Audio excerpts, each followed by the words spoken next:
kwa ajili ya kuzindua One Voice 26-27 ambapo sauti moja kwa wote.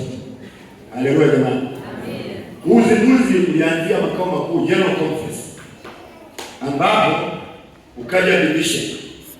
Baada ya hapo ukaja union. Baada ya hapo ukaja jimboni. Baada ya hapo unakuja kwenye mitaa. Haleluya. Na leo ndio siku maalum ya pekee ambayo tunakwenda kwenye uzinduzi ambao ni utume kwa wote. One Voice 27.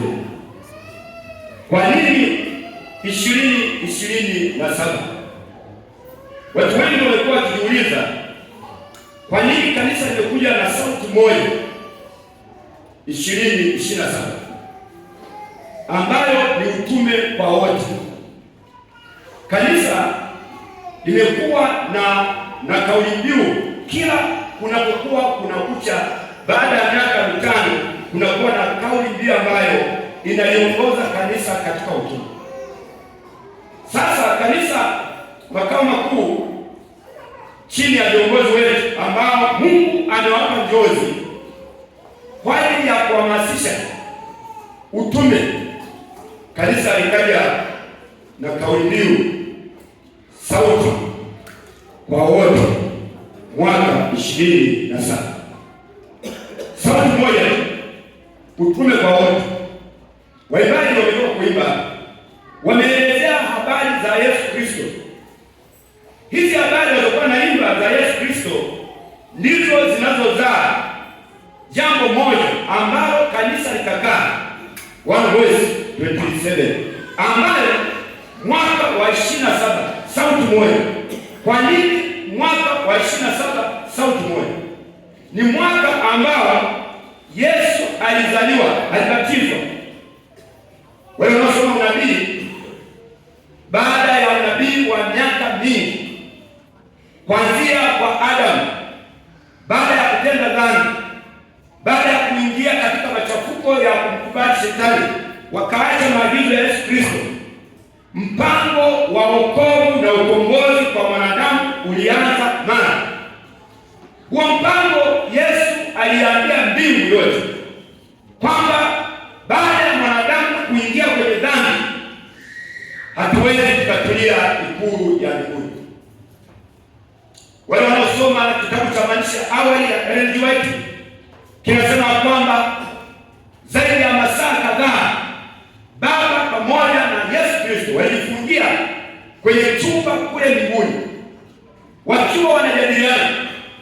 Yesu Kristo alikuwa anamweleza Baba yake kwamba kwa sababu wanadamu wameingia kwenye dhambi, mimi niko tayari kumfuata Shetani huko duniani ambao wameingia kwenye shimo. Na baada ya majadiliano ya muda kadhaa, mbingu kulikuwa kimya. Baba ambaye ni Mungu wetu alikubali wito wa Yesu Kristo kuja duniani. Ndipo walipotoka kwenye chumba kile wakaja kwenye jeshi kubwa la malaika wa mbinguni, jeshi kubwa la wana wa Mungu ambao hawaijui dhambi, kuwaelezea kile ambacho Yesu anakwenda kukifanya. Na nilichoeleza ni kwamba baada ya wanadamu kuingia kwenye dhambi, Yesu Kristo ambaye mnamwabudu, ambaye mnaimba, ambaye mnamtukuza, amekubali kwenda kufa kifo cha aibu kuwafuata wanadamu. Ndipo mbingu yote ilishangilia kwa ajili ya ukombozi. Yesu, mchakato ukaanza. Manabii wakaanza kuandika baada ya tukio hilo, tangazo kutoka mbinguni. Manabii wakaanza kuandika, wakatabiri akina Nuhu, akina Enoki, akina Adamu. Hata Adamu alipokuwa anazaa mtoto wa kwanza ambaye ni Kaini, alidhani ya kwamba huenda huyu ndiye atakuwa mkombozi. Maana nabii ulisema tazaliwa mwanaume, mtoto wa kiume atakayekomboa wanadamu. Kwa hiyo kila mama aliyebeba ujauzito, familia ilikuwa na matazamio makubwa. Na matazamio yalikuwa najua huyu ndiye atakayekuwa mkombozi wa wanadamu.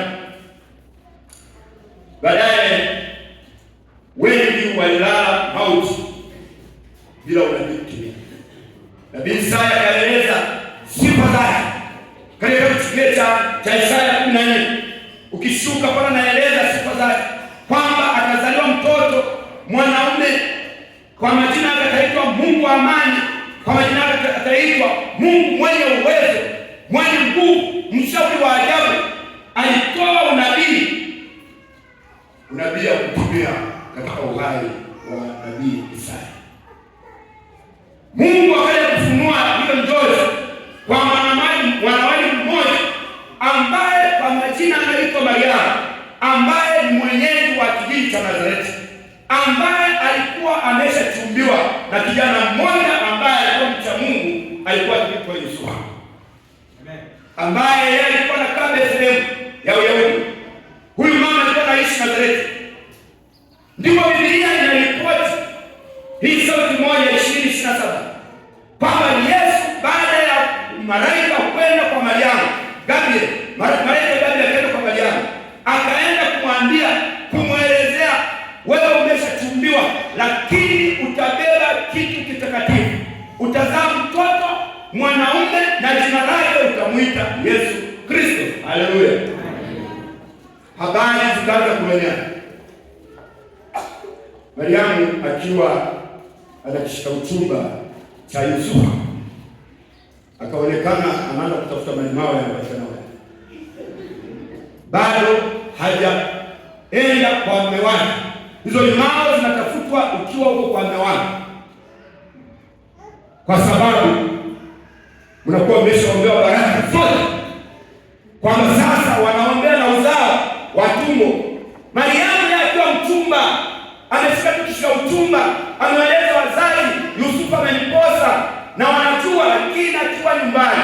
Biblia inaripoti kitabu cha Luka sura ya 2, kasoma sura yote, inaripoti ya kwamba Mariamu alionekana ana ujauzito, na malaika akamwambia kwamba utazaa mtoto mwanaume, jina lake ataitwa Yesu.